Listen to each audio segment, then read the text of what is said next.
look, Graham Potter's gone in there, and I was one who thought Graham Potter deserved the opportunity. You know, done a really good job at Brighton, playing some fantastic football, got him playing a certain way where you thought, okay, yeah, I really like this. Goes to Chelsea, and he looks completely out of his depth. And I'm so surprised because I really thought he was going to do a good job. And look, it might take time. They've got injuries. We know that. Yeah. They need a striker, which is costing them because they haven't got a focal point up front. Havertz, for me, has been a liability. But the players, like Mason Mount, I'm a massive fan of Mason Mount. And since Graham Potter's gone in there, just doesn't look the same player. Conor Gallagher was playing right wing back last night, and he ended up having to take him off. I just don't know what Graham Potter's doing with the team. Sterling has been playing as a wing back, and I'm looking at going, what's he trying to do with this side? They look Jamie, all over the place. I've got to say, looking at it, and I only saw the highlights. We're at Cardiff Leeds yesterday. I only saw the highlights. I looked at Conor Gallagher, the last Manchester City game. He comes off the bench, I think he did, and he puts himself about. But I said to Woody, I think it's the manner of the defeat more than anything. You can all have bad games, you can all lose, I get that. But I said to Laura, I don't know whether you agree, supporters will accept defeat by a better side if there's a level of commitment from the team. They just look short. They look... Disinterest is far too strong a word, but it doesn't look as if there's any real passion there. Is that fair? No, I think you're absolutely right, and I think that's scary. I look at Chelsea over the years, and you know I've played against some unbelievable Chelsea sides. I played in the FA Cup final against a Chelsea team that had Ballack, Drogba, Lampard, John Terry, Peter Cech, Ashley Cole. You know, I'm looking at that side, and you go monsters in the side, leaders, characters in the dressing room, and then over the years you've seen Chelsea continue to be dominant. I look at this team and I go, where's the leaders? Where's the player who's the only player I look at and goes, the leader is Thiago Silva. He's the only one. The rest of them I go weak, you know, physically not strong enough, getting pushed off the ball, no grit, no determination, no desire to go and win the game, no desire to win the ball back. I just look at Chelsea and think, you look like Brighton. Graham Potter looks like he's gone into Chelsea and he's trying to make them like Brighton. But he's doing a bad job. But isn't that just a manager with a style of play? Are you kind of saying, well, look, there's two camps, aren't there? Do you blame the players or do you blame the manager?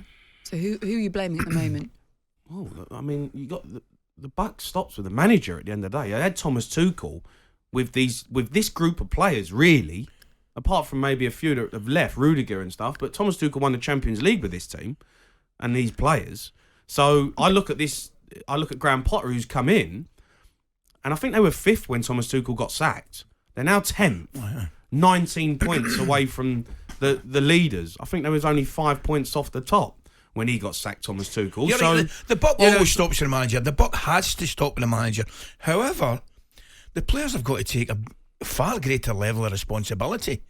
I think so too. I also think when you look at this situation, I think just going, he's had injuries, I think that's a really significant point. And I also think at Brighton he was given time to bring his players in, wasn't he? Bring the players in, play the kind of football that he wants to play. At the moment, all he can really do is play the kind of football he wants to play. No, but if you're a player playing for him, Laura, at the moment, and Raheem Sterling's being asked to play left wing back, and Conor Gallagher's being asked to play right wing back, as a player, Ali, you know this. You're going to go, what am I doing? I don't even know where I'm standing on a football pitch. What am I doing here? And it looks like they don't know where they're meant to be playing. It looks like he's trying to bring a philosophy that he had at Brighton to Chelsea, who are one of the most successful teams in the last 20 years. And he's trying to bring a philosophy that he had at Brighton to a Chelsea team who are used to winning every week and were horrible to beat. I remember Thomas Tuchel, when he took over at Chelsea, he said, I'm going to make a team that no one wants to play against. And that's exactly what he did. He made a team that you couldn't score against, were horrible to play against. You play against Chelsea now and you go, it's the complete opposite. Weak, all over the pitch. They look so soft in every department. What would you do and then? That's scary. What would you do to fix it then? Well, he's got to be given a couple of windows. I mean, that's a must. Why is he though? Because effectively, I still don't think it's his team or his players. He should be. I 100% accept. He should be getting a far better turnout. That Ali, team. Yes. You say this. Oh, it's not his team. It's not his players. How many Chelsea managers have come in and inherited someone else's team and gone on and won things? They've won 2 Champions League when the manager got sacked halfway through the season. I totally accept it, but we've got to be fair here. You must be allowed, surely, to bring your own players in as well. I totally accept you should be in a better turnout. I would start questioning the players that he's bringing in. Look at the players they're bringing in. They look weak. They look soft. I've never seen a Chelsea team so soft in my life. I'm talking about real leaders on a football pitch, real monsters in a dressing room. Drogba, Lampard, Terry. Yeah, do you know, like these monsters? I agree. Ballack. I'm looking at this team, I'm going, I'd love to play against these. I mean, that you're talking about a team from what we're saying, 2000, early 2000s. I mean, look, I'm going back 2010. Exactly. No, 2010. Well, I'm not going back, generations here. But since then, they've still had, Kante. I know Kante's still there, but he's injured. But I'm talking about. He's injured. Yeah, I know he's injured, but he's not. But you bring it. He's coming to the end of his career at Chelsea. Where's the next player that's coming in there who's an absolute monster of a midfielder? Where is that player? But that's what we're saying. All the players they sign just look soft. That might be the next player he brings in. We don't know that. That's why you've got to give him a window. How much is it going to cost to fire him at the moment anyway? Not that necessarily Chelsea have ever been bothered about money before, but I just think it would be pretty reckless. Then what happens? The next manager comes in. He's got the rebuilding job as well to do. I don't think you can sack him.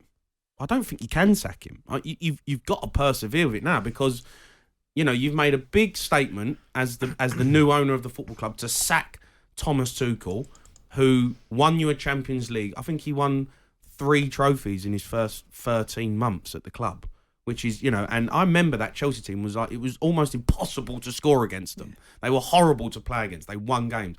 They come in now, they're conceding goals for fun, but you've got to give him you do it. You're going to have to give him time. Unless the players are turning up at the training ground and are completely disinterested, and that's getting back to Todd Bowley, then we will find out.